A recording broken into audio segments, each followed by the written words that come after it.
Alegramos com todos os presentes, desejamos que seja um momento muito edificante para a nossa vida. Na preparação foi algo extraordinário para mim, e o meu desejo é que o Espírito Santo me dê a bênção de passar aquilo que eu aprendi e como eu aprendi. Hoje, Lucas capítulo 11, versículos 5 a 8. Lucas 11, 5 a 8.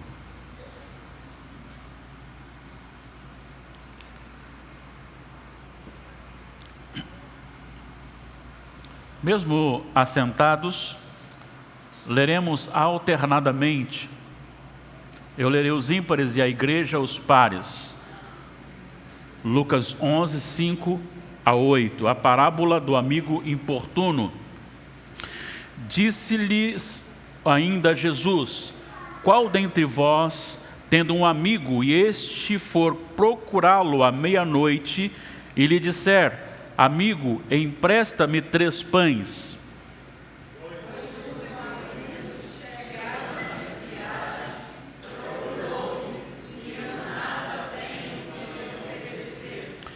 e o outro lhe responda lá de dentro, dizendo: não me importunes, a porta já está fechada, e os meus filhos comigo também já estão deitados, não posso levantar-me para tos dar.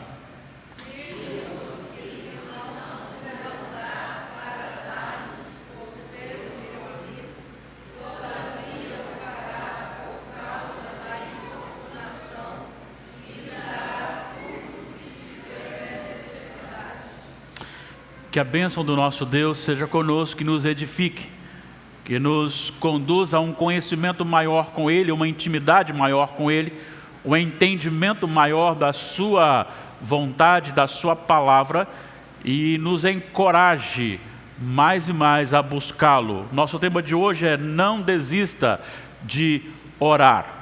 Não tem nada melhor do que você ir a alguém ou a algum local, buscar algo que você tem certeza que você receberá. Isso é encorajador para a vida da gente.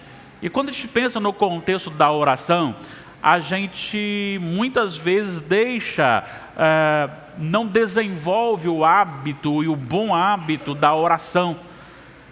E é muito interessante porque a oração não necessita simplesmente de passar um longo tempo em um local específico. Tem que ter isso na sua vida, no seu dia a dia, mas isso quer dizer que você pode, no lugar que você estiver, a maneira que você estiver caminhando, você pode falar com Deus em frases ou no pensamento. Às vezes a gente passa por alguém e aquela pessoa vai pensar que a gente não está muito bom na cabeça porque está falando com Deus. Se bem que agora você tem essa questão dos microfones no celular, então você às vezes está com o celular no bolso, está comentando com os outros, você pode pensar que você está falando também com outras pessoas. Mas falar com Deus, o encorajamento de buscar o Senhor, sabendo que Ele é a fonte de todas as coisas. Hoje eu darei a vocês uma interpretação um pouquinho diferente daquela que você está acostumada para esta parábola. E eu espero que você entenda esta parábola e seja encorajado por ela. Por que eu falo? Porque normalmente é do conhecimento e da aceitação da maioria esmagadora. Tanto é que a tradução do versículo 8 aqui fala: digo-vos que se não se levantar para dar-lhes por ser seu amigo, todavia o fará por causa da importunação. O próprio título da parábola na nossa edição é a parábola do amigo importuno.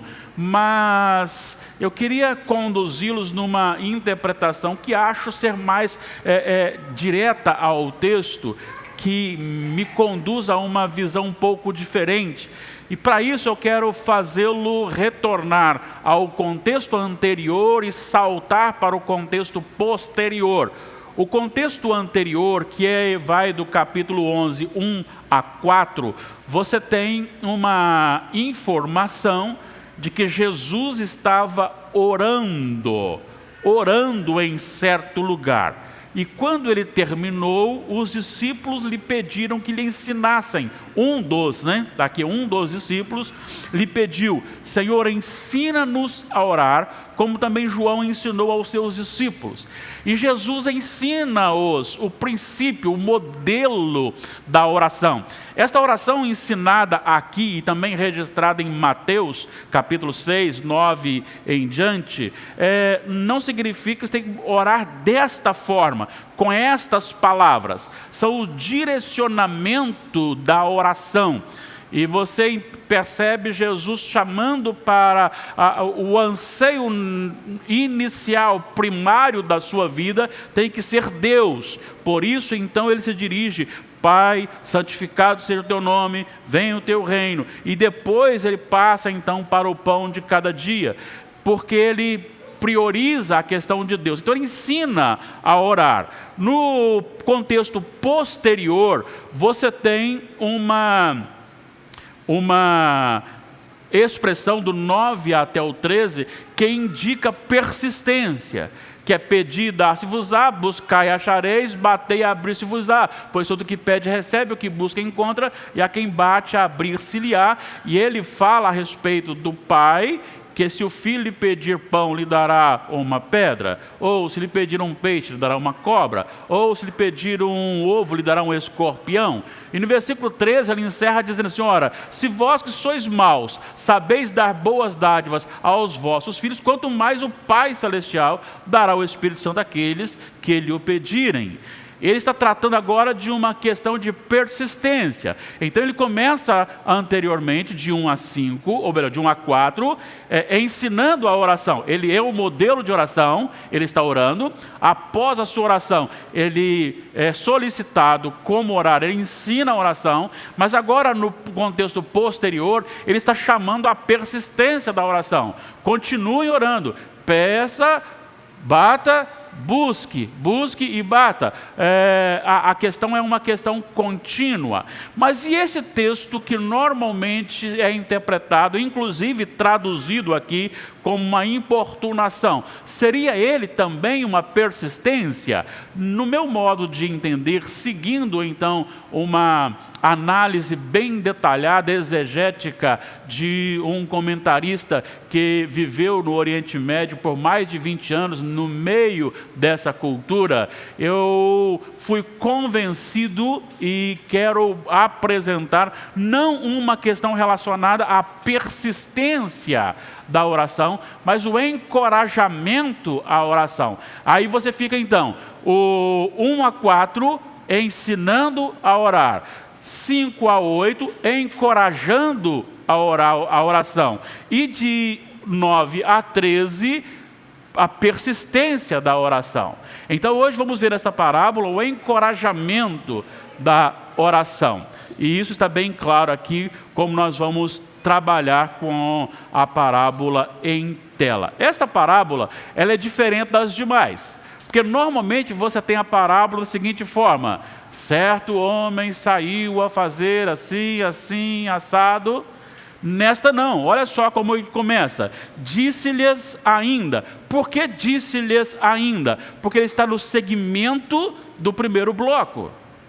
Ou seja, depois de ensiná-los a orar, disse-lhes ainda. Ele tem segmento ao ensino.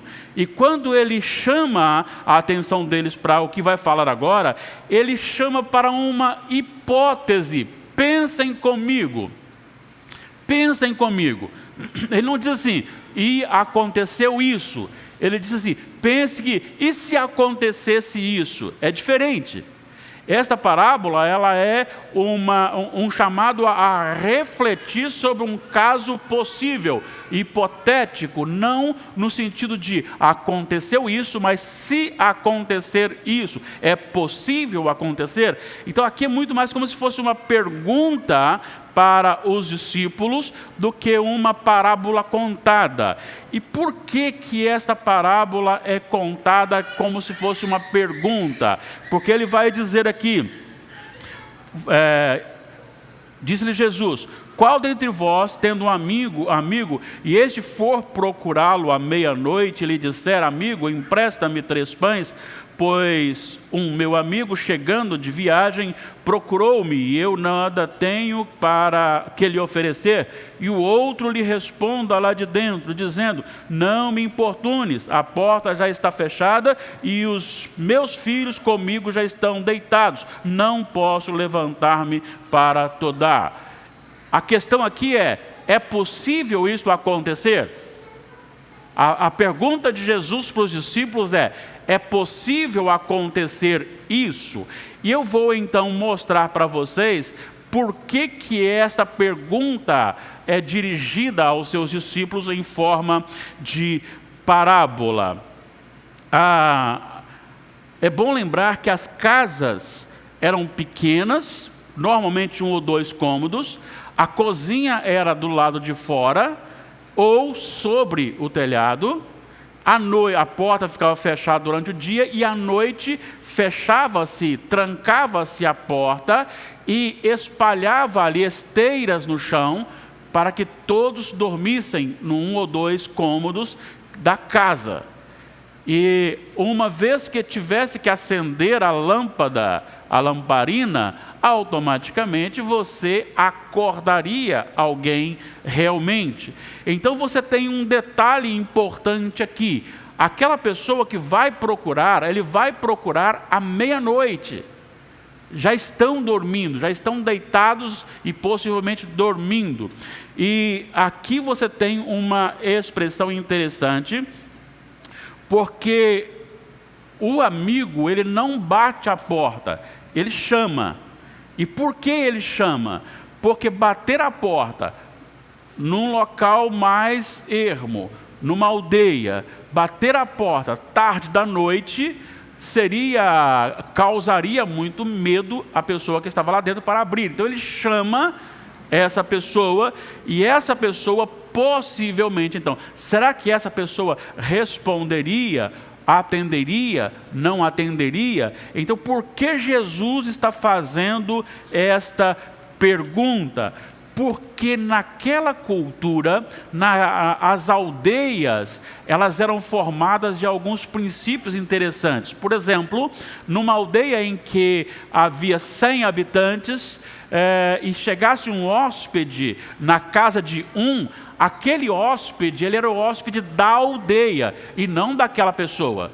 E aquela pessoa tinha a obrigação de oferecer a ele, mesmo que ele não reclamasse fome, a alimentação. Era uma questão de cortesia. E dentro da questão da cortesia, ele tinha que oferecer o necessário para comer. Quando se trata a questão do pão, o pão não é o alimento todo da refeição. Até porque o pão naquela cultura, ele é mais usado como o talher. Ele é mais usado como o talher. Até porque a alimentação é servida numa vasilha. E aí cada um tem o seu pão. E ele tira o pão, que ele pode colocar todo na boca, um pedaço do pão, vai lá, com o pão ele pega aquela comida e põe o pão com a comida na boca. Assim, ele nunca causará problemas ou contaminará a vasilha de comida, porque quando ele vai repetir, ele pega novamente um outro pedaço de pão. Então a questão aqui é muito mais do que simplesmente o pão. Ele tinha que oferecer o todo, era uma refeição toda. E agora é ordem dentro da aldeia que, se eu recebo um hóspede e não tenho todo o necessário, eu devo ir a um vizinho, quem sabe até mais se for necessário, para que ele me dê todo o necessário para atender com honra aquele hóspede. Então, quando você tem essa visão desse trabalho, negar uma refeição ou parte dela seria desonra para aquele que estava hospedando. E logo na manhã seguinte, aquele vizinho, aquele amigo, sairia e diria para as pessoas: ontem recebi em minha casa um hóspede, fui ao meu vizinho e ele me negou a alimentação para cuidar do meu hóspede. Seria desonroso, seria vergonhoso para aquele amigo que foi acionado para contribuir no atendimento daquele hóspede. Muito bem. Então, se tratando dessas questões, você não tem nenhuma informação a não ser a importunação do versículo 8, que dê base para que aplique-se uma persistência na oração. Você não tem aqui nada que diga que aquele homem ficou chamando, porque Jesus faz em forma de hipótese. Ele diz assim: vamos pensar que isso aconteça. E esta expressão, até o versículo 7, que ele diz, não posso dar, requeria daqueles que estavam ali ouvindo uma resposta imediata e negativa. De forma alguma, um aldeão faria isto, ou negaria. Então a pergunta de Jesus é uma pergunta que conduz a uma resposta já pronta, já preparada. É o mesmo estilo de pergunta que ele faz para aqueles que estavam condenando a cura no sábado. E ele diz: se um jumento cair no sábado, você não vai tirá-lo? Aí a resposta é certeira: sim, vou tirá-lo. Então aqui também há mesmo sentido. Jesus não está colocando aqui algo que aconteceria, mas estava dizendo assim: esse acontecimento é possível? A resposta imediata seria: não, não é possível. De maneira alguma um dos nossos seria capaz de negar e de desonrar toda a aldeia. E aí Jesus então encerra dizendo: digo-vos que se não se levantar para dar-lhes por ser seu amigo, todavia o fará por causa da importunação. E aí a importunação que eu quero trabalhar: e lhe dará tudo o de que tiver necessidade. Ou seja, não só o pão, mas lhe dará também os outros alimentos para toda a refeição. Então, o que eu quero trabalhar com vocês é porque esta palavra importunação, ela tomou essa conotação, e se você olhar aí grandes exegetas, eles trabalharão nesse sentido. A própria tradução está como importunação, mas o sentido primário desta palavra é sem vergonha. Sem vergonha. E a grande questão aqui seria não uma importunação causada pelo amigo que vai pedir, mas a consciência dele. Olha só, seria mais ou menos assim: digo-vos que se não se levantar para dar-lhes por ser seu amigo, todavia o fará por causa da vergonha que causaria a aldeia. A visão é esta: há uma honra na aldeia estabelecida, e esta honra é: se alguém for, você atenderá. Jesus está dizendo que, de qualquer maneira, aquele amigo receberia o que foi buscar. Ou receberia por ser amigo, mas se não fosse amigo chegado, ainda assim receberia por ser a honra da aldeia. E este autor, Kenneth Bailey, ele trabalha dois princípios importantes aqui nessa parábola, dentro da questão teológica. A primeira desta parábola, segundo ele, e eu concordo com ele, disse da natureza de Deus. Abro aspas para ele: quando você se dirige a um vizinho desse tipo, tudo está contra você, é de noite, ele já está dormindo, ele não gosta de você. Não obstante, você receberá mais do que você vai pedir. Isso acontece porque o seu vizinho é um homem íntegro e não violará esta qualidade. Ou seja, é íntegro aos princípios da aldeia.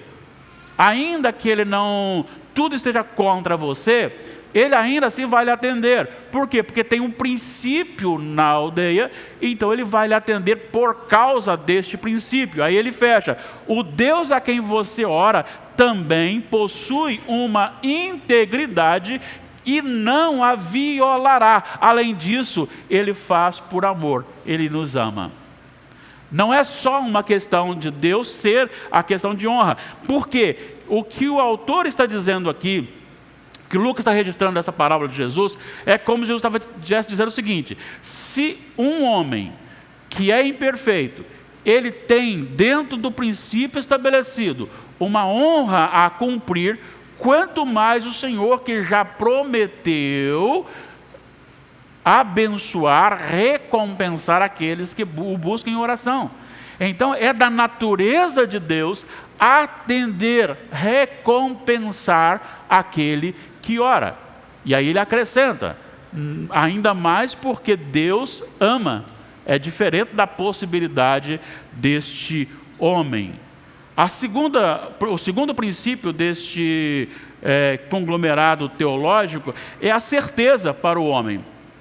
Se você tem confiança de que suas necessidades serão supridas quando se dirige a um vizinho como esse, de noite, quanto mais pode ficar descansado com a certeza de ser atendido quando leva os seus pedidos a um Pai amoroso.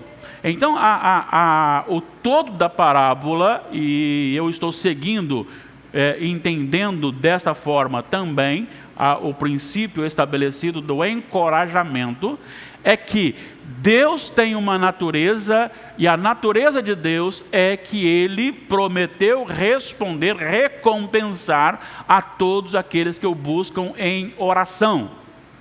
E se Ele prometeu, Ele vai cumprir, porque Ele ama fazer cumprir aquilo que Ele promete. Deus é fiel a Ele mesmo. Deus não é fiel ao ser humano. Deus não é fiel à criação. Deus é fiel à sua própria palavra. E Ele disse que recompensaria aqueles que estivessem orando. E então o outro princípio é justamente a questão: se Deus é este que promete e cumpre, e se Ele prometeu recompensar, e se Ele me ama, então eu devo buscá-lo em oração, certo que serei recompensado por Ele. Então esse é o princípio desta parábola. E por isso então eu trabalhei essa parábola nessa visão, justamente porque eu vejo um crescente. Eu vejo Jesus orando, Jesus ensinando a orar, Jesus encorajando a orar, e Jesus mandando permanecer firmes na oração, no sentido da persistência, que vai do 9 ao 13. Então você tem um modelo crescente dos ensinamentos de Jesus sobre a oração. Essa parábola nos deixa algumas lições importantes e que eu quero agora discuti-las com vocês. Nós não estamos começando o estudo bíblico agora não, vai ficar tranquilo, só na aplicação agora, tá bom? A primeira aplicação é que todos nós temos que ter consciência que não somos perfeitos, temos necessidades. Eu já convivi com pessoas, ele estava no seminário e era veterano, e ele nos disse uma vez em sala de aula, pedindo oração por ele, porque não podia pedir na igreja, porque se pedir na igreja, falar que estava doente, ele seria como um fraco diante da igreja. Tem muitas pessoas que não gostam de um líder pedir oração à igreja, como que eu vou ficar mais fraco que vocês. A visão da perfeição, a visão equivocada de que como se o pastor não tivesse necessidades, não ficasse doente, não ficasse fraco e não precisasse das orações. Então nós temos que ter essa consciência. E aquele moço tem essa consciência de ir até aquele amigo para dizer: estou desprovido no momento. Eu necessito da sua ajuda. Então a gente precisa pensar nisso. Nós não somos perfeitos, nós somos necessitados. Segunda lição: Deus é a nossa fonte de bênção, devemos recorrê-lo sempre. E aqui você tem algumas coisas importantes, porque ali na aldeia, ele poderia ir a mais de um vizinho. Aqui ele conseguiu pão, mas não conseguiu um outro material para comida, ele poderia agora ir no outro e no outro. E Deus não. Deus tem todo o necessário. Deus tem tudo para a nossa vida. Deus é o Senhor da dipirona. Deus é o Senhor do paracetamol. Deus é o Senhor da sacola de arroz que você vê lá no supermercado. Deus é o Senhor da sua respiração. Deus é o Senhor do funcionamento dos órgãos da sua vida. Ele é a fonte, Ele é o Todo-Poderoso. Então recorra sempre a Ele, vá sempre a Ele, abra o seu coração como um pedinte necessitado.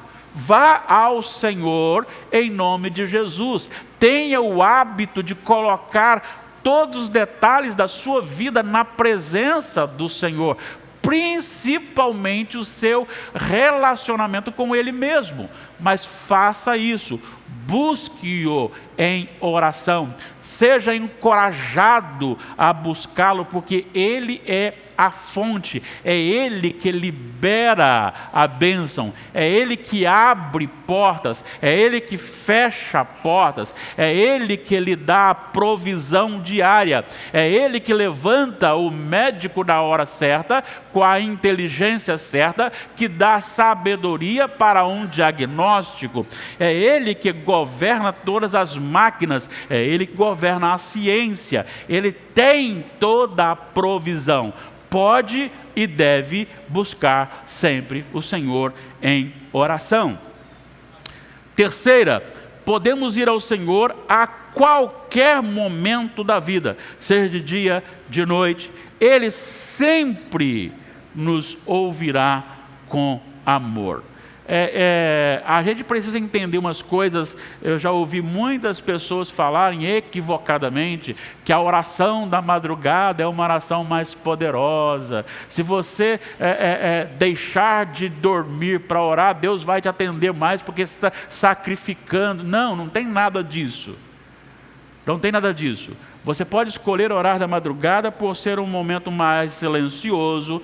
Eu quero orar no monte porque lá Deus fala. Não, Deus fala lá, Deus fala dentro do quarto, Deus fala no templo, Deus fala na rua, Deus fala onde Ele quiser falar. Se eu quero orar no monte por ser um local mais silencioso, mais isolado, bênção. Se eu quero orar dentro do meu quarto, aleluia. Não importa o horário nem o lugar, desde que você vá a Deus Pai, em nome de Jesus, e vá com o coração íntegro, sincero, diante do Senhor. Mas pode buscar o Senhor.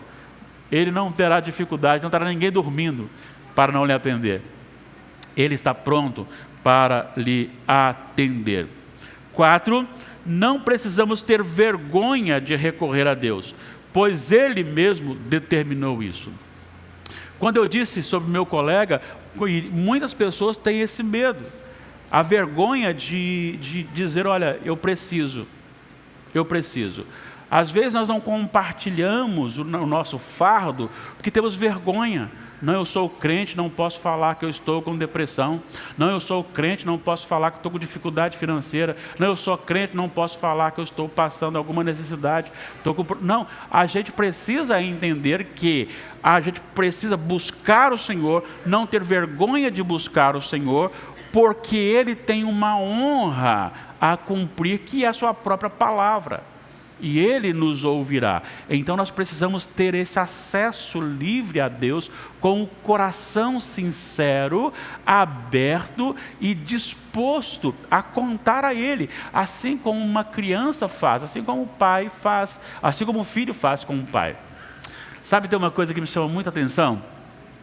É que há uma confiança muito grande, por exemplo, da Rebeca, com a Rebeca daqui, com a de lá também, mas a Rebeca daqui, a Liz, o Pedro, a Rebeca, a Helena, José, a Helena, o Vicente, o Léo, o Mateus já está maiorzinho, a Duda também, mas também ainda há, mas principalmente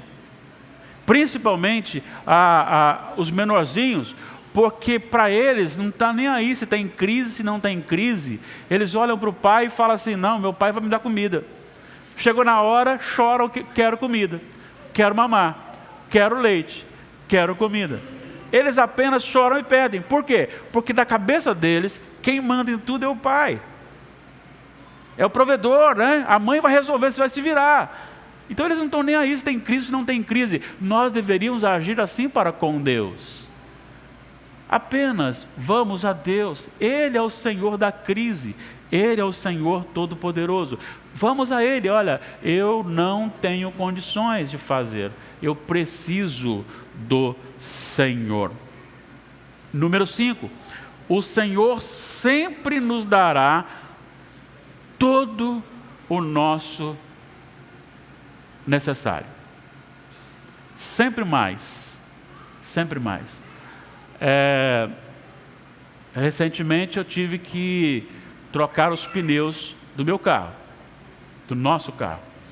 E pesquisa aqui, pesquisa ali, pesquisa lá. Eu não posso me dar o luxo de simplesmente falar assim: troca o pneu. Eu sou daquele que tem que pesquisar e pesquisar muito, né? Pesquisa aqui, pesquisa ali, pesquisa lá, e achei um preço melhor. Mas aí vem a palavra: o pneu custa tanto, mas tem as válvulas, custa tanto cada uma, tem o alinhamento e o balanceamento que tem que fazer depois, né? Aí eu peço só o pneu, eu tenho que pedir ao Senhor, me dá o pneu, aí o Senhor me dá o pneu e dá desconto nas outras coisas também, porque o Senhor faz o serviço completo. O Senhor abençoa sempre com mais daquilo que eu peço, com o necessário para a minha vida, assim como aquele moço disse aqui, olha só no versículo 8, o final: e lhe dará tudo o que tiver necessidade. Veja bem, o pedido foram 3 pães, ou foi 3 pães. Versículo 5, empresta-me 3 pães. Versículo 8, dará tudo o que tiver necessidade. A ideia é que Deus é este amigo, não este amigo com possibilidades, mas este amigo real, que em nome da sua própria honra recompensará com o necessário para a sua vida quando você lhe buscar. Por isso, ore, por isso, busque, por isso, empenhe-se na presença do Senhor. E finalmente o Senhor nos atenderá para a sua própria glória, sua própria honra. Pode confiar que Ele lhe recompensará. Eu quero apenas agora fazer uma aplicação aqui. Tem coisa da vida da gente que parece que é impossível acontecer. A gente já até desistiu. Mas eu quero encorajá-lo a buscar o Senhor e colocar esse assunto na presença de Deus. Talvez você está num local e às vezes a gente é procurado, e isso acontece muito com a gente, como pastor, você é procurado depois que as coisas, o caldo entornou. E aí, humanamente falando, você olha e fala: não tem como acontecer. E realmente não tem. Mas em Lucas 18, 26 e 27, quando Jesus fala do perigo da riqueza, e aí fala que é mais fácil passar um camelo no fundo de uma agulha do que um rico entrar no reino dos céus, Os discípulos dizem assim, não, então ninguém vai ser salvo do rico. Aí ele diz, o que é impossível ao homem é possível a Deus. É possível a Deus. Então o encorajamento hoje aqui é que aumentemos em muito o nosso contato com Deus em oração. Busquemos o Senhor porque nós somos necessitados. Ele é um Pai amoroso que nos atenderá, primeiro porque Ele tem uma palavra a cumprir. Ele disse que vai recompensar, então Ele vai recompensar. Qual é a recompensa? Não sei, mas a recompensa tem. E além dele ter a honra com o próprio nome, Ele tem o amor por você e por mim. Então sim, pode buscá-lo. Intensifiquemos mais a nossa oração. Sejamos mais pessoas de intimidade com Deus, de estar mais na presença do Senhor, conversando com o Senhor. E toda vez que você começar a falar com Deus em oração, e Ele te fizer lembrar de um texto bíblico, pare a oração, abra a Bíblia e vai ler aquele texto. Porque certamente Ele quer lhe instruir naquela direção. Então, oremos ao Senhor. Busquemos o Senhor sempre com intensidade. Nós hoje somos encorajados a buscar o Senhor. Agora, para persistência, estude os versículos 9 a 13. Tá bom? Deus nos abençoe.